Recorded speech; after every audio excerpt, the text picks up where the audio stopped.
Bom, gente, já que muita gente veio me pedir para fazer uma salinha de boca, eu montei aqui para vocês. É uma salinha que eu vou revisar rapidamente a anatomia delas. Tentei focar nos pontos mais importantes e prometo que vai ser bem curtinho. Eu sei que o conteúdo muita gente não gostou, mas é importante saber, né?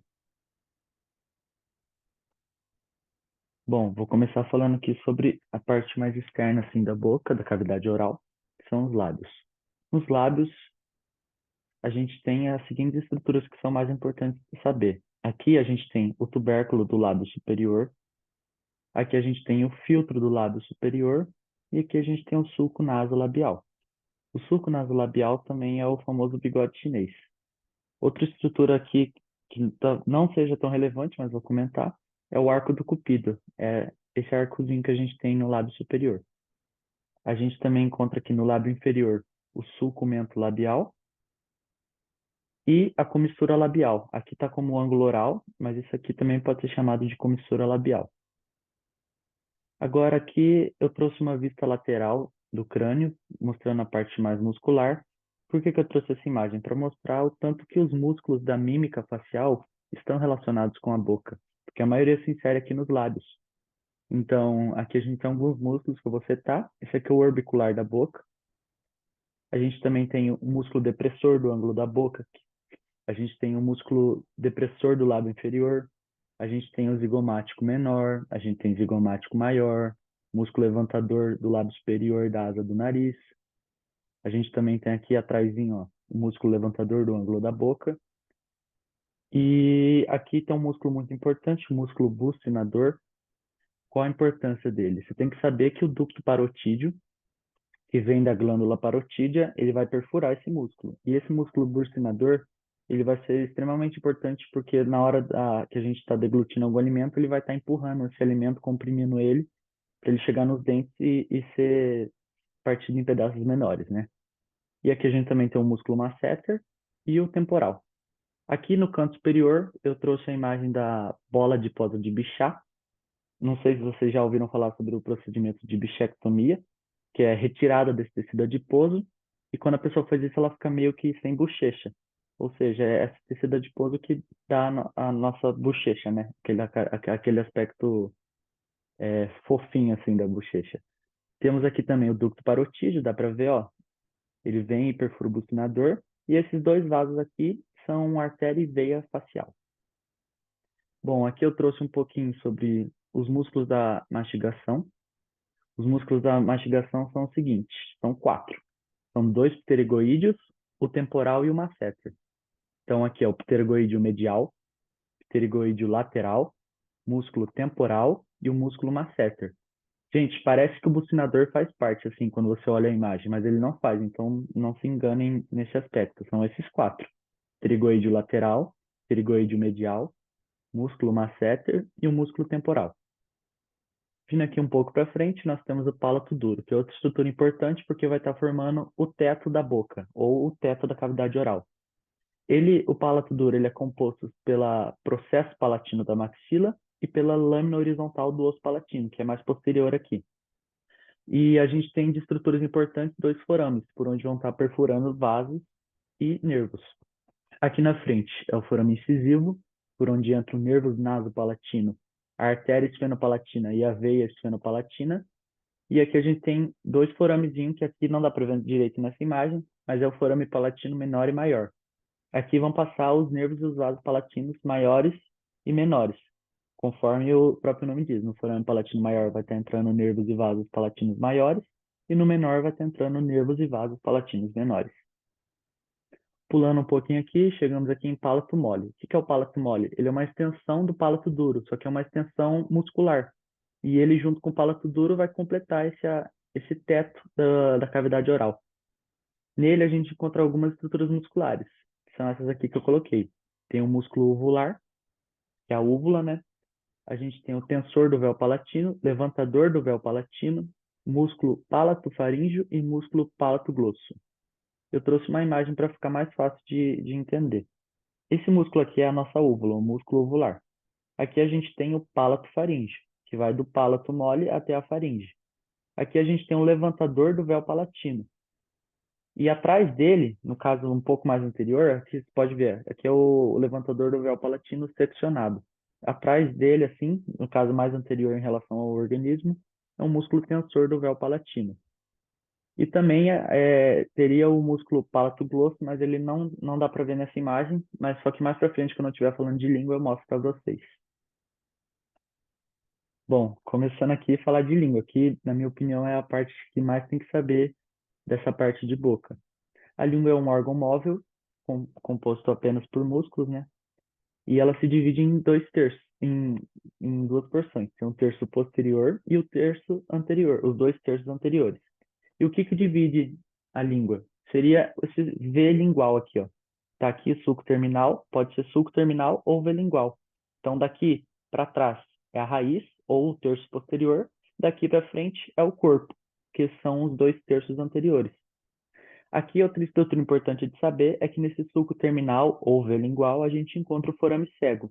O que que é o forame cego? Na vida embrionária, a tireoide ela está junto com a língua. E a tireoide depois ela vai descer e o que vai ficar de resquício é isso aqui. Então a tireoide vai descer pelo ducto tireoglosso. Por que tireoglosso? Porque é o ducto que liga a tireoide à língua, que é glosso, né? Então, esse ducto que ficou de resquício dele é esse forame cego, porque ele não tem nada no fundo dele. Ele apenas é um resquício embriológico. Bom, e outra estrutura que tem que saber é o ápice. O ápice da língua é a pontinha dela. Pulando aqui, falar um pouquinho sobre as papilas da língua. A gente tem quatro principais, são as fungiformes, as filiformes, as foliadas e as circunvaladas. E é meio difícil entender, mais ou menos, onde, olhando pelo menos ali nas línguas que a gente tem no anatômico, não dá para saber certinho onde estão as papilas. Mas elas têm sim uma disposição meio específica. As papilas circunvaladas, elas ficam próximas ao V-lingual, como você pode ver aqui. As papilas foliadas, elas ficam aqui na lateral. Daí as papilas filiformes e fungiformes, elas ficam um pouco mais difusas na língua, só que as fungiformes se concentram um pouco mais aqui para o ápice da língua. E as filiformes estão espalhadas pela língua inteira. Bom, aqui um pouquinho sobre a musculatura da língua. A língua ela é dividida em musculatura intrínseca e musculatura extrínseca. A musculatura intrínseca é o que forma a língua em si, então que vai alterar o formato da língua. E a extrínseca é a musculatura que vai alterar a posição da língua. Então aqui a gente tem quatro músculos intrínsecos. Na ordem de cima para baixo é essa aqui. Longitudinal superior, depois a gente vai ter o vertical, a gente vai ter abaixo do vertical o transverso e abaixo do transverso o músculo longitudinal inferior. Aqui falando um pouquinho sobre a musculatura extrínseca da língua. A gente também vai ter quatro músculos. É o genioglosso, ioglosso, palatoglosso e estiloglosso. O genioglosso é esse aqui. Por que que ele tem esse nome? Porque ele vem das espinhas genianas da mandíbula até a língua. O ioglosso é esse aqui. Porque ele tem esse nome, ele vai do osso ióide até a língua. E o palato glosso, ele vem aqui, ó, do palato mole, que eu tinha comentado com vocês anteriormente, até a língua. E a gente também vai ter o estiloglosso. O músculo estiloglosso, dá para ver ele aqui, ó. Esse aqui é o processo estiloide, lembra da base do crânio? Então, ele vem do processo estiloide até a língua.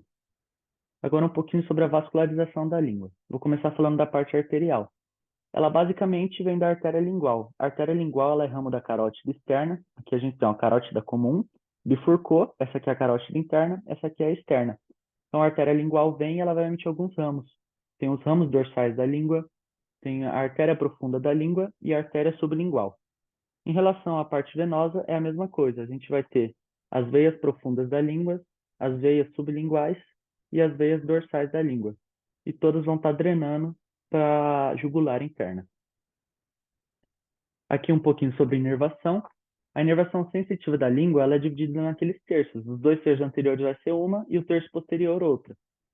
Então, os dois terços anteriores, a inervação sensitiva é feita pelo nervo lingual, que é ramo de V3, ou seja, é ramo do trigêmeo lá. Também temos o nervo corda do tímpano, que é ramo do nervo facial. E o terço posterior a gente vai ter o nervo glossofaríngeo, que é o nono par craniano. E a gente também vai ter o laríngeo interno, o ramo laríngeo interno do nervo vago, ok? Aqui na parte motora, praticamente toda a língua, a parte motora é inervada pelo nervo hipoglosso, que é o 12º par craniano. Porém, o nervo vago ele vai inervar um músculo só, que é o músculo palato-glosso. Aqui eu trouxe uma foto para mostrar as glândulas salivares. Então, aqui eu vou mostrar elas aqui. Vamos lá. Essa aqui é a glândula sublingual. Essa aqui é a glândula submandibular. E aqui é a glândula parótida. Lembra que eu comentei que ela tem o ducto parotídeo, que ele vai perfurar o bucinador? Aqui o ducto parotídeo em verde, ok? Passando aqui, eu trouxe essa imagem só para contemplar outros ângulos assim da parte das glândulas salivares. O ducto parotídeo, ele vai entrar aqui, ó, na bochecha por aqui. Ele vai entrar mais ou menos na altura do segundo molar. E aqui a gente também tem o ósseozinho do ducto sublingual. Então, o ducto sublingual ele vai desembocar bem aqui nesses dois ósseos.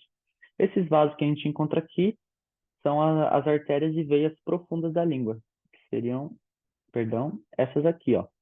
A artéria profunda da língua e as veias profundas da língua, é o que a gente consegue ver ali. Então, gente, essa linha eu tentei fazer ela bem rápida para não ficar chato. Qualquer dúvida pode mandar para mim ou para os outros monitores. A gente está disposto aí a tirar todas as dúvidas de vocês. E uma coisa que eu não comentei, mas vou comentar rapidinho sobre o dente. Não confundam o dente como um osso, gente. O dente é um órgão, beleza? Então não é osso o dente, ele é um órgão. Ele vai tá aqui articulado na gengiva, né? Fazendo aquela articulação que vocês aprenderam de gonfose, ok? Então é isso. Muito obrigado aí pela atenção. E estudem bastante para essa prova que eu tenho certeza que vocês vão muito bem.